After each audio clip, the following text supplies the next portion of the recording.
제가 한 20년 목회 여정 중에 아마도 오늘 본문을 가지고 이렇게 직접적으로 설교를 하는 건 처음인 것 같습니다.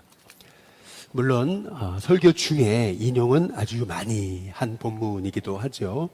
굉장히 사도 바울이 당한 이 고난에 대해서 우리가 아주 속속들이 알 수 있는 너무나 주옥 같은 이제 말씀이 이제 오늘 말씀인데요. 오늘 말씀을 보면은 바울이 당한 이 고난의 내용을 하나하나 묵상하다 보면 바울이 인간이 맞나 싶을 정도로 사람인가 라고 생각될 정도로 어떻게 이런 고난을 다 견뎌냈지? 라고 하는 그러한 생각을 이제 갖습니다. 아무리 사명이 귀해도 어떻게 이러한 고난을 다 감당해 낼 수 있었을까? 참 그러한 마음이 들어요. 오늘 여기 23절에 한번 보시면은 바울이 이런 얘기 하잖아요. 그들이 그리스도의 일꾼이냐 정신없는 말을 하거니와 나는 더욱 그러하도다. 이제 그러고 나서 바울이 그 이후에 이 24절부터 쭉 나오는 바울이 당한 그 고난에 대한 내용에 총론과도 같은 이제 말을 하거든요. 내가 수고를 넘치도록 하고 또 옥에 갇히기도 더 많이 하고 매도 수없이 맞고 여러 번 죽을 뻔했다. 이제 그렇게 이제 말하거든요. 이제 그러면서 24절에 보면은 그 내용이 이제 구체적으로 나와요. 유대인들에게 40에서 하나 감한 매를 5번 맞았다. 이제 이거는 유대인들이 가한 이제 형벌이었던 거죠.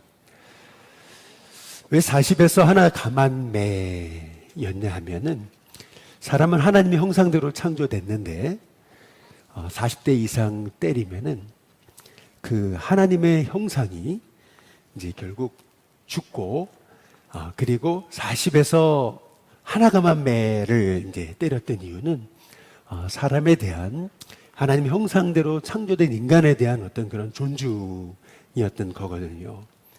다시 말해서 40에서 하나 감한 매라고 하는 것은 사람이 견딜 수 있는 그러한 아주 그 마지막까지 견딜 수 있는 그러한 그 고난을 견디는 마지막 그 한계선, 그것이 40에서 이제 하나 감한 매다 라고 하는 것을 이제 우리가 볼 수가 있는 거죠. 근데 그것도 그 40에서 하나 감한 매를 5번이나 맞았다. 이제 그렇게 이제 말하고 있어요.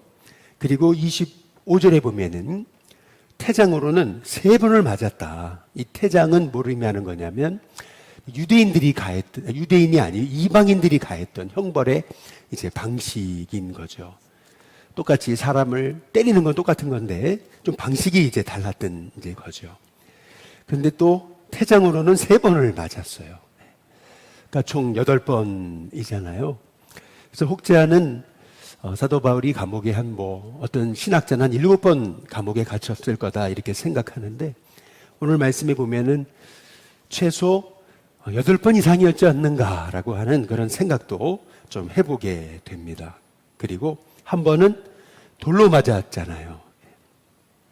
스데반은 돌로 한 번 맞아서 결국 순교했는데 사도 바울은 하나님이 그때마다 살려주셨나 봐요. 이 돌로 맞았다라고 하는 것은 돌팔매질을 당했던 건데 어떻게 이렇게 많은 고난을 당할 수 있었을까? 이제 그건 기본이고 3번은 이제 파선을 했다. 이제 그렇게 말하잖아요. 우리가 기억하는 것은 멜리데 섬에서 사도 바울이 결국 파선해서 겨우 살아나잖아요. 그거는 제외한 겁니다. 그거는 제외된 거죠. 왜냐하면은 이 고린도 이 서신은 사도 바울이 에베소에서 쓴 거니까.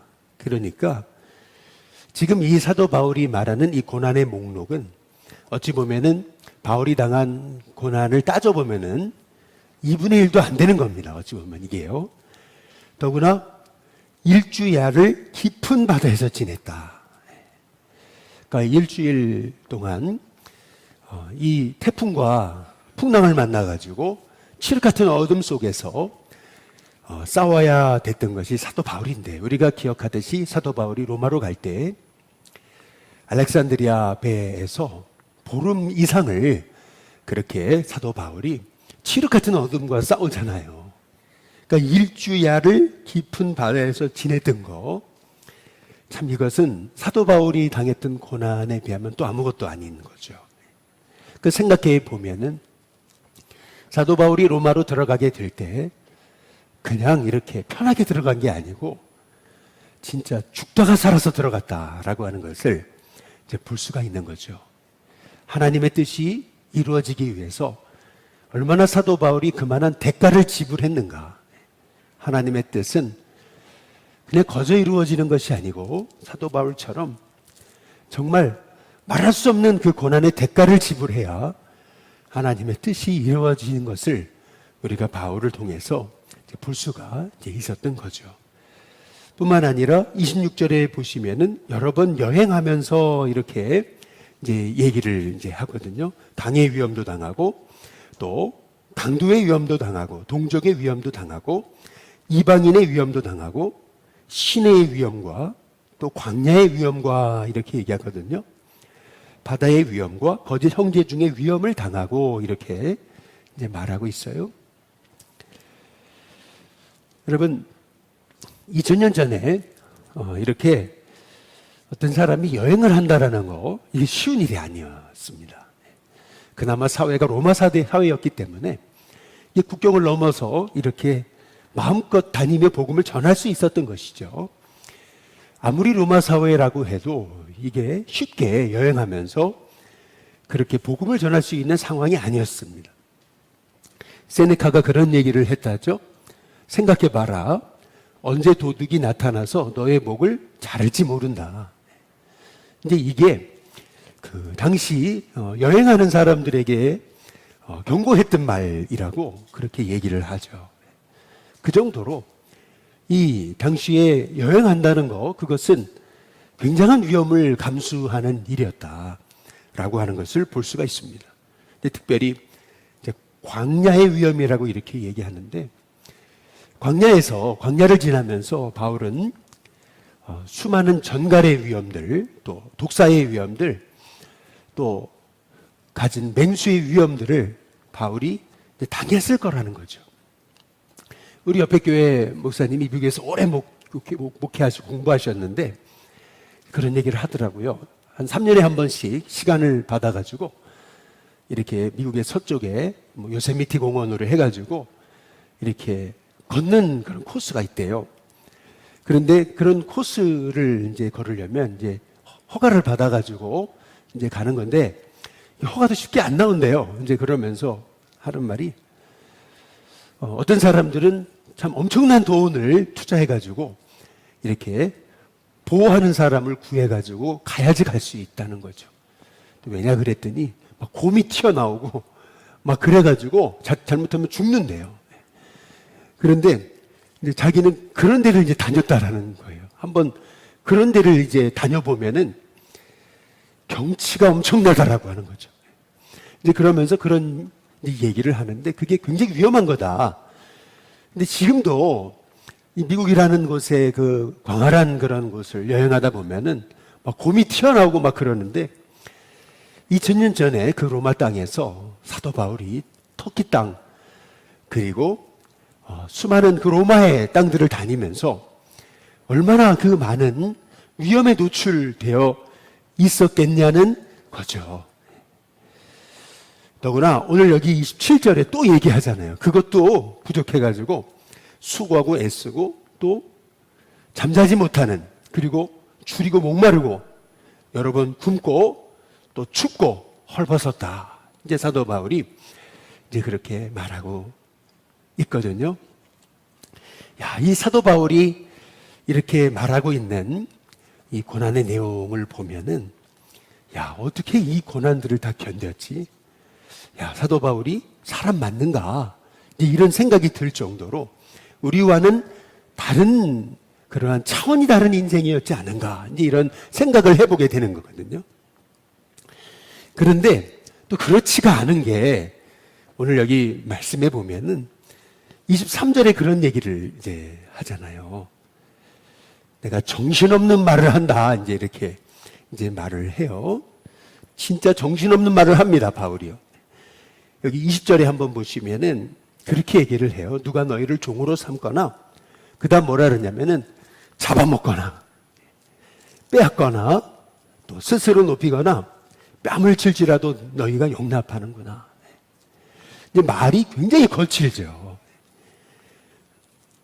너희를 누가 노예로 삼거나, 아예 그냥 잡아먹는데요. 이런 표현까지 사도 바울이 이제 하고 있어요. 그러면서 17절에 이제 보시면은 지금 내가 말하는 것은 주를 따라 하는 말이 아니고 성령을 따라 하는 말이 아니고 오직 어리석인 자와 같이 기탄 없이 자랑하는 거다. 이제 사도 바울이 이제 그러면서 이제 그런 얘기를 하거든요. 31절에 내가 지금 하는 말은 거짓말이 아니다. 내가 거짓말 아니하는 것을 하나님이 아신다. 근데 여기 사도 바울이 이 말하는 것을 가만히 보게 되면은, 야, 바울도, 야, 우리 같은 사람이었구나. 우리 같은 똑같은 인간이었구나. 이제 라고 하는, 이제 그러한 이제 생각을 이제 갖는 거죠. 그런데, 사도 바울이 이 고린도 교회 안에 이 사도 바울과 목회자와 성도와의 이 깨어진 관계를 해결할 수 있는 그 비결이 어디 있었는가? 제가 깨닫는 은혜는 그거예요. 28절, 한번 29절을 한번 보시죠. 참, 이 말씀에서, 결국 문제 해결의 비결은 바로 이것밖에 없구나, 라고 하는 것을 이제 깨닫는 거죠. 28절, 29절, 우리 한번 같이 한번 읽어보겠습니다. 같이 읽습니다. 시작. 이 외의 일은 고사하고, 아직도 날마다 내 속에 눌리는 일이 있으니, 곧 모든 교회를 위하여 염려하는 것이라. 누가 약하게 되면 내가 약하지 아니하며 누가 실족하게 되면 내가 애타지 아니하더냐. 결국 바울이 고린도 교회 성도와의 그 깨어진 그 관계, 그 깨어진 그 목회자와 성도와의 사이의 어려움, 여러분 그것을 해결할 수 있었던 그러한 길은 어떤 바울이 좀 날 좀 알아달라라고 하는 어떤 항변이나 아니면은 뭐 어떤 인간적인 말의 스킬이나 아니면은 어떤 사람을 설득하는 그 설득력에 있는 것이 아니고 결국에는 사도 바울의 교회를 향한 사랑 때문이 아니었는가라고 하는 것을 이제 오늘 말씀을 통해서 이제 깨닫게 되는 거죠. 여기 이렇게 고난당했는데도 바울은 이 외의 일은 고사하고 아직도 날마다 내 속에서 눌리는 일이 있다 그러잖아요. 사도 바울은 매일 교회를 생각하면 영적으로 매일 눌렸다 이런 표현을 쓰고 있습니다. 왜 그렇게 바울이 눌렸습니까? 그 이유는 모든 교회를 위해서 염려했기 때문에. 염려하지 않아도 되는 인생을 살았을 사도 바울이요. 매일 교회를 생각하면 매일 영적으로 눌리고 그렇게 염려하고 했다라고 하는 이제 얘기인 거죠. 결국 여러분 사랑하니까 이렇게 눌리고 또 사랑하니까 생각에서 떠나지 않고 사랑하니까 교회를 생각하면 걱정이 되고 남이 쉽게 넘길 일을 쉽게 넘길 수가 없는 거죠. 뭐 내가 세운 교회가 한두 교회예요. 그런데 그 교회 하나쯤 뭐 그냥 잘못되든 뭐 상관 안 해도 됐다고 생각할 수 있는 건데 사도 바울은요 그 고린도 교회를 세우기 위해서 매일 이렇게 염려하고 눌리고 걱정하잖아요. 오늘 말씀을 통해서 바울이 얼마나 그렇게 주님이 피로 값주고 세우신 그 교회를 그렇게 사랑했는가라고 하는 것을 오늘 말씀을 통해서 우리가 보게 이제 되는 거죠. 더구나 바울은요, 교회를 향해서 자기 육체적인 자랑만 늘어놓는 게 아니에요. 30절에 보면은 부득불 자랑할지인데 약한 것을 자랑한다 그러잖아요. 근데 그게 뭐냐면은 32절, 33절에 보면은 우리 같이 한번 읽어볼까요? 32절, 33절입니다. 같이 읽습니다. 시작. 다메섹에서 아레다 왕의 고관이 나를 잡으려고 다메섹 성을 지켰으나 나는 광주리를 타고 들창문으로 성벽을 내려가 그 손에서 벗어났노라. 옛날에는 그 성벽이라고 하는 게 그냥 이렇게 돌 몇 개 쌓아가지고 했던 성벽이 아니고 마차가 막 지나다닐 정도의 그 성벽이었다고 그러잖아요. 근데 그 성벽은 굉장히 이렇게 대단한 성벽이었던 거죠. 그 성벽에 이제 사도 바울이 광주리를 타고 들창문으로 그쪽으로 내려가서 도망쳤다라고 이렇게 이제 말하고 있는데 아마도 사도행전 9장의 사건이 아닌가라고 이렇게 이제 생각을 이제 하고 있는 겁니다. 사도 바울의 그 사역의 이제 초창기 얘기인 거죠. 그런데 아마도 이 말의 의미는 이제 아마 이럴 거예요. 초창기 때 내가 못 모를 때 내가 이렇게 나 하나 살자고 도망친 거, 그게 나에게 있어서는 굉장히 마음의 짐이라고 이제 사도 바울이 이제 그런 얘기를 이제 하고 있는 것이 아니겠어요? 마찬가지로 이렇게 다메섹에서 목숨 부지하기 위해서 이렇게 도망쳤던 일, 그게 엄청난 이제 마음의 짐이었는데 마찬가지로 고린도 교회가 이렇게 아픔을 겪고 이렇게 세워지지 못하고 있는 것이 사도 바울에게는 엄청난 이제 마음의 짐이라고 하는 것을 이제 사도 바울이 이제 마음을 열어 솔직하게 이제 그렇게 이제 고백하고 있는 것을 이제 볼 수가 있는 거죠. 자기 자랑, 육적인 그런 자랑만 늘어놓는 게 아니고 자기의 부끄러움까지도 이렇게 솔직하게 이제 고백하고 있는 이 바울의 이 솔직함, 여기에서 우리는 참 바울이 참 인간적으로 보면은 참 멋진 사람이었다, 이제 그런 생각을 이제 해보게 이제 된 거죠. 나는 이렇게 고난도 겪고 어려움도 겪는 무쇠 같은 그런 인간이었다라고 그렇게 얘기하는 것이 아니라 단순하게 나도 이렇게 연약한 사람이고 이렇게 나도 나 한 사람 생명 부지하기 위해 도망쳤던 사람이고 이제 그렇지만 이 고린도 교회를 생각하면 매일 나는 눈물 속에 잠든다.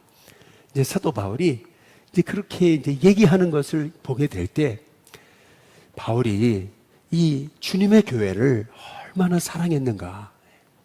결국에는 이 문제 해결의 열쇠, 바울이 이 고린도 교회와의 이 관계 해결의 열쇠는 결국 사랑이 아니었는가라고 하는 것을 이제 깨닫게 되는 대목인 거죠. 저는 오늘 말씀을 보면서 떠올랐던 한 구절이 있어요. 사도 바울이 고린도전서 13장 7절에서 이런 얘기를 했잖아요. 모든 것을 참으며, 모든 것을 믿으며, 모든 것을 바라며, 모든 것을 견디느니라. 결국 믿어주고 참아주고 또 기다려주고 견디는 그 힘은 그게 사랑인데 결국 이 사랑은 날 향한 우리 예수님의 사랑이 아니었는가라고 하는 이제 그런 것이죠.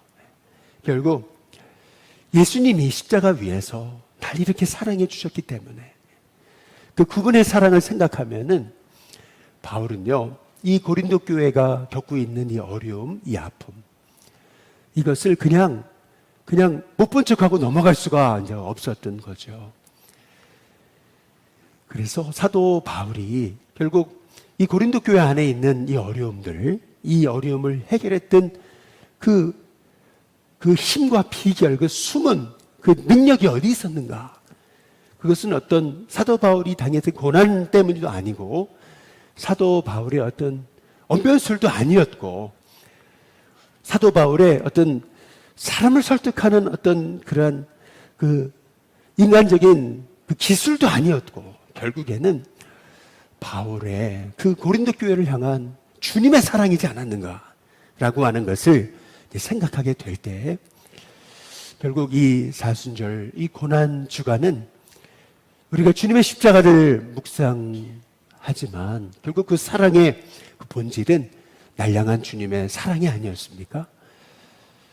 우리가 이 고난 주간, 이 목요일 우리가 새벽을 깨우면서 결국 하나님, 우리 인생의 그 여러 가지 인생의 어려움들, 문제들, 또 깨어진 것들, 그 모든 것의 회복은 주님의 사랑임을 오늘 다시 한번 이 새벽에 깨달으면서 하나님, 내 마음속에 불쑥불쑥 올라오는 그런 여러 그 인간적인 마음들이 십자가의 사랑, 그 주님의 조건 없는 그 주님의 아가페의 사랑으로 내 마음이 다 씻겨지고 녹아지고 또 새로워지는 은혜가 있게 해달라고 기도할 수 있는 저와 여러분이 다 되시기를 주님의 이름으로 축복합니다.